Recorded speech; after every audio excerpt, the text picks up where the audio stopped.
I maimed my patients to collect money from health insurance. My name is Jacobus van Nierop, better known as the Dentist of Horror, and this is my gruesome story. I am a Dutch sadistic dentist who set up practice in the small town of Château-Chinon in France in 2008.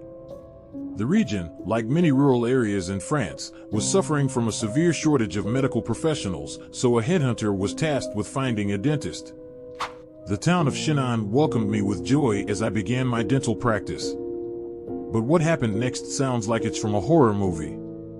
Patients came to my dental office with the usual problems: a loose filling here, a bit of decay there. Before starting the treatments, I always used to say in broken French, "Just a little injection." Under anesthesia, I would then carry out my nefarious work. A woman who had come for a professional teeth cleaning woke up with ground down teeth and an injured palate. Another patient who wanted new fillings saw me kill the nerves of 7 healthy teeth. A 20-year-old had a small cavity on one tooth, and I drilled into 17 teeth without warning or consent, pulling out my patient's teeth, sometimes up to 8 at a time, and then fitting them with dentures on the still open wounds. As a result, one woman had to spit blood for 3 days. I performed root canals on healthy teeth, tearing out entire pieces of tissue, piercing several jaws, which later became infected. Some lost up to 16 teeth.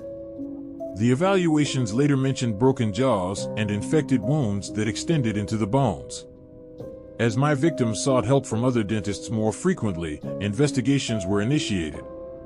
It turned out that it wasn't just my treatment methods that were lacking, but also my billing practices. Additionally, there was already a disciplinary procedure in the Netherlands for negligent medical conduct, excessive fees, and misappropriation of medical data.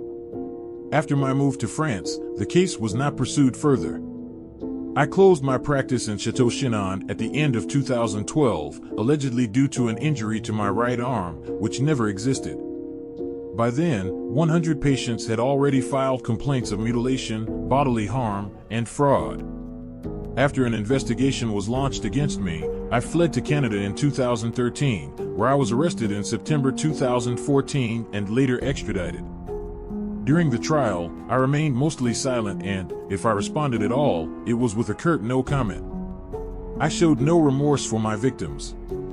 In 2016, I was finally sentenced to 8 years in prison by the criminal court in Nevers. The prosecutor accused me of greed, coldness, and sadism. In hindsight, one patient said she would have been better off at the vets.